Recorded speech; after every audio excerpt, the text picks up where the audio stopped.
let's talk about it. Pokemon Black and White are my favorite Pokemon games. Not Black and White 2, the original Gen 5 games.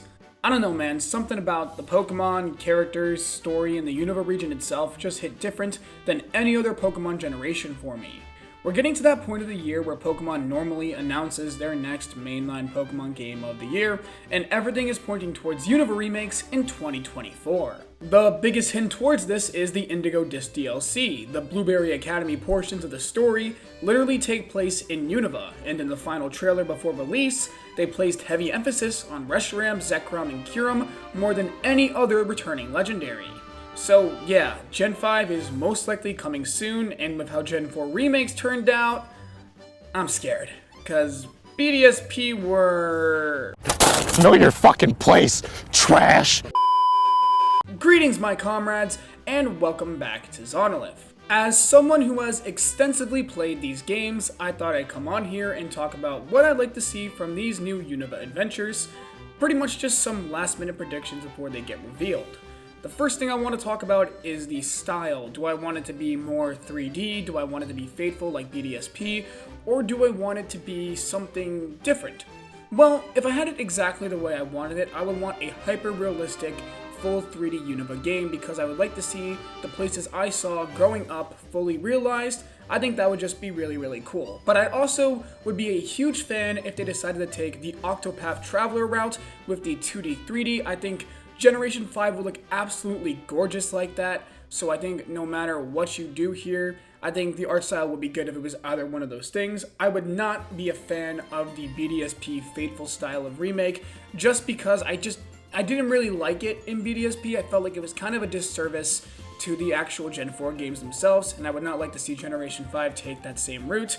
But yeah, so I really want a more 3D, more kind of like Omega Ruby and Alpha Sapphire approach to these remakes instead of BDSP or something else. But if they decide to go with the Octopath Traveler route, that would be awesome too.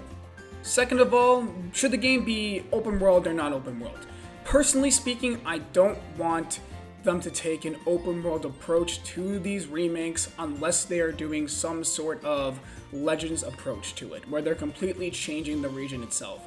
But if they're just using Unova like how it was before, I think keeping it linear is the way to go. Unova works really well as a linear game. I believe making it an open world game would take away from what made Black and White's region special in the first place, so I believe keeping it linear is the way to go. But I could totally see them making it a 3D open world game, because that's the direction Pokemon is going in with Scarlet and Violet, and we saw that with Legends Arceus too, getting up to that open world phase. So I definitely see where people are coming from when it comes to wanting every Pokemon game from now on to be some sort of open area kind of experience, but I definitely think that for Generation 5 specifically, they should keep it linear. Now, Unova is also in a bit of a weird place, considering there's Black and White, and then there's Black and White 2. And they're basically the same game from a fundamental standpoint, but there's a lot of differences in quality of life improvements inside of Black and White 2 that could definitely benefit a Unova remake. And if you look at BDSP, they only remade Diamond and Pearl. They put nothing about Platinum into those games, and I do not want that to happen with these Unova remakes. I think they definitely should add in stuff like Pokestar Studios and the Pokemon World Tournament, take some creative liberties with the story to fuse Black and White 2 with Black and White 1, and that also includes all the new areas that were introduced, all the events. When it comes to the story, I believe the best course of action would be doing something like the Delta episode when it comes to Kyurem. It's not going to be nearly as good as it was in the original, sadly, but I can't see them doing the entire story of Black and White, which is arguably a lot more impactful, and then doing a Pokemon Black and White 2 full story expansion kind of thing in the post-game. I mean, I'd be pleasantly surprised by it, but I just can't see it really happening.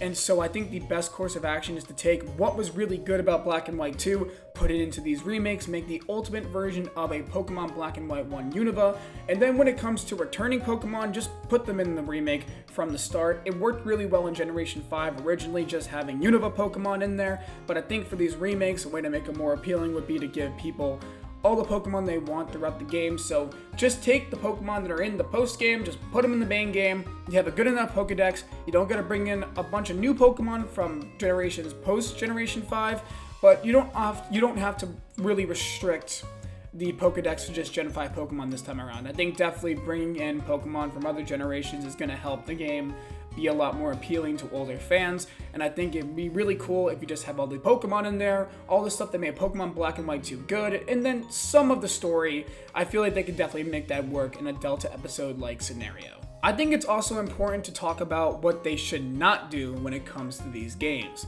First things first, do not just remake Pokemon Black and White. I said this before, but make sure you have stuff like Pokestar Studios and the Pokemon World Tournament in there. There's just stuff in Black and White 2 that needs to be in these games to make the ultimate definitive version of Unova.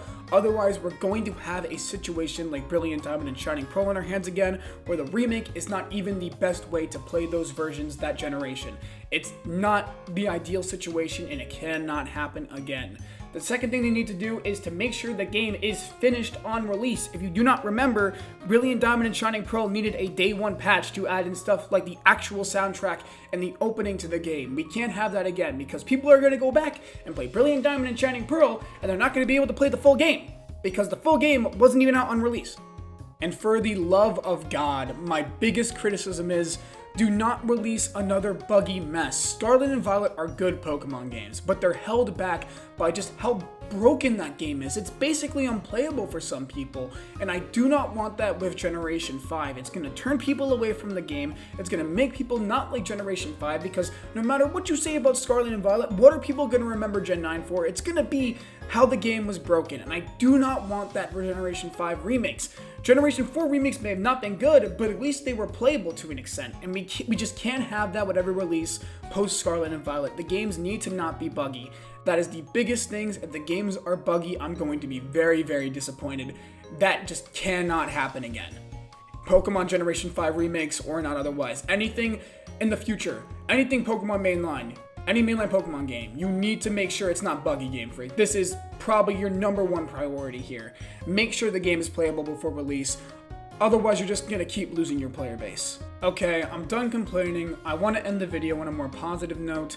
So let's talk about the legendaries, because the legendaries seem to get new forms in every remake post Oras, because in Oras we got the primal forms in Legends Arceus, which technically isn't a remake, but it was basically hand in hand with BDSP. They got the origin forms for Dialga and Palkia, so are Reshiram and Zekrom going to get new forms? I honestly do not think so. I think the only new forms they could get, if they decide to give them new forms, are Paradox forms if they want to relate the story back to Gen 9, but if they're not doing that, I don't think they're going to get new forms, because I think instead we're finally going to get to see the original dragon, the dragon that Reshiram and Zekrom were before they split apart, as well as the shell that Kyurem is. Kyurem is the outer shell of the original dragon, and I think finally being able to get to see that dragon would be really, really awesome. So I think maybe not having Reshiram and Zekrom get new forms would be it would kind of stink, yeah, but I feel like if we get the original dragon, it's going to make up for it, and it's also going to be something fans of Black and White have been waiting to see since the games were released in 2010, so the payoff there would be amazing.